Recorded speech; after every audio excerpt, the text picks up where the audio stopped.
Hey, John, congratulations. At what point do you start becoming aware of the possibility of a no-hitter, letting yourself think about it? And what's it like in the dugout between innings, knowing how superstitious guys are?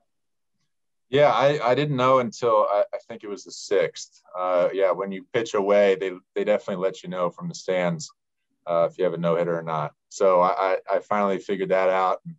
In the dugout, I just tried to keep my calm, keep my focus, not worry about it too much, and just stay loose. Dan Connolly. John, you mentioned the emotions to MASN after the post game, but how much were you thinking of your dad? How much were you thinking of your family as you're going through that last part? Yeah. I looked at my glove right before I went out there for the ninth. It has his initials on it, and I said to myself that he wouldn't care. He's just glad that I'm having a good time. The accolades and everything like that never mattered to him, but it was pretty special, and I know he'd be proud. Rich Dubroff. Hey, John, what was the ninth inning like? Were you nervous? Were you excited? When I started the inning, I got a little bit of the jello legs, just a little bit. Started to kind of feel a little wobbly, but once I threw that first pitch, I was able to lock in again. Joe Trezza. John, what did you eat for breakfast? And will you eat it every day for the rest of your life? I had eggs, bacon, and potatoes, and I pretty much do eat that every day of my life. So, but yeah, I used to be so superstitious, and I pitch so much better when I'm not. So I'm just gonna roll with this and do whatever I want from here on out. Nathan Ruiz. John, just in the context of your career at large, what does a day like today mean for you, and given everything you've gone through? It's special. It's pretty crazy. I hope it, lets every kid coming up knowing that, anybody can do it. I was on my way out in the minor leagues and figure out a way to make, a living out of this. And hopefully, kids coming up, even the ones overlooked, they have a chance. Todd Karpovich. Hey, John, they showed you in the eighth inning, guys were kind of talking to you. You were kind of laughing in the dugout. So I guess the superstition was kind of thrown out. I mean, were you pretty loose going into that ninth? Yeah, that was what I was trying to do. I was trying not to think about it. So I was trying to talk to as many people as I could and laugh and joke and try to stay as loose as I possibly can. So yeah, I think I told Hayes I thought that ball was way out, and thank God he was there to catch it. John Mioli. John, this is going to bring a lot of attention to not only you, but this team. What does it mean to be able to highlight what's going on in Baltimore and not only your role in it, but where this team is going? Yeah, I mean, it's about time. I think we have a lot of, fun guys to watch, to be honest with you. I think we have some great hitters, Mullins, Hayes, Mancini, and there's a bunch of them, but and a great bullpen and great rotation. I think we have a really good team, and it's about time people started to pay attention. Mark Viviano. Hey, John, congrats. Along those same lines, I think it was just after your last start, you said you didn't care what people thought in terms of getting attention. I guess you can't avoid it now. Are you comfortable with the accomplishment in terms of it bringing attention, not just to you, but to this club?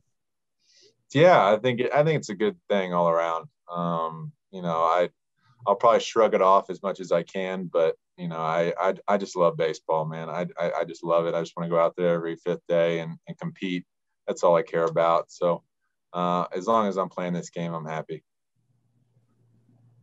Kevin Richardson.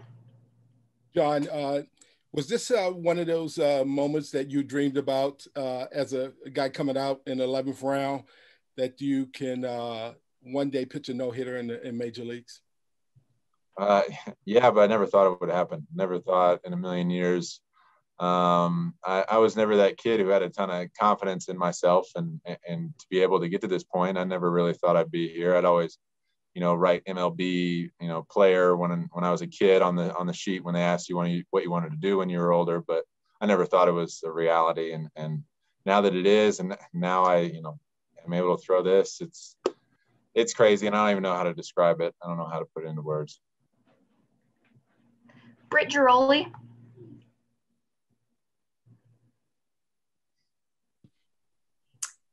Congratulations, John. I'm wondering what you thought of the drop third strike rule before today's game, and if that has changed now in light of today's game.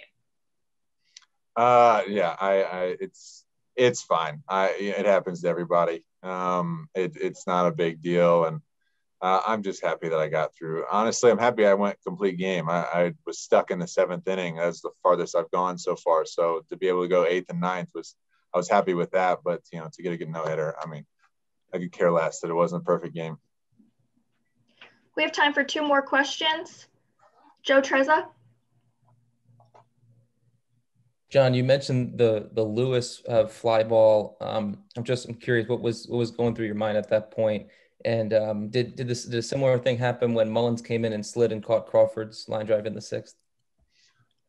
When something goes out to center field, I have complete trust in Mullins to go after it. So I wasn't nearly as worried about that than the one that I thought was 5 rows deep in left field. I thought it was gone off the bat for sure. I didn't really hear how well he got it, and so. If this is Camden Yards, it's probably gone. So I'm glad we're in Seattle. Dan Connolly. John, that arguably is the greatest pitching performance in Orioles history.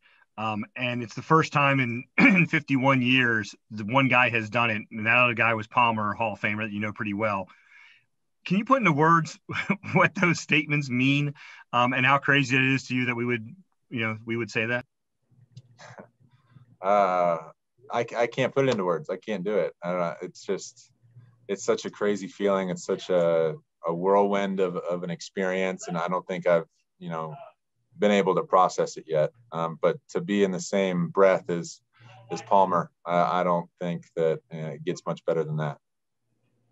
One final question, Tyler Kepner. Yeah, John, again, congratulations. There's been a few other no-hitters this year. It's been a great year for no-hitters. Have you watched the last out of Rodon and Musgrove and Bumgarner? Were you aware of those as they were happening? Yeah, I was able to watch. I think it was Rodon and Musgrove. I don't know if I caught Bumgarner's, but yeah, it's hard to keep your cool, and those guys were able to. And I think I was showing a little bit too much emotion. I think it was the 8th where I struck out a guy and gave a little fist pump, and that's a little more than I'm used to doing. So I knew I was feeling a little bit of the butterflies, but I tried to compress it as much as I can and just keep my cool like those guys did. Thanks a lot.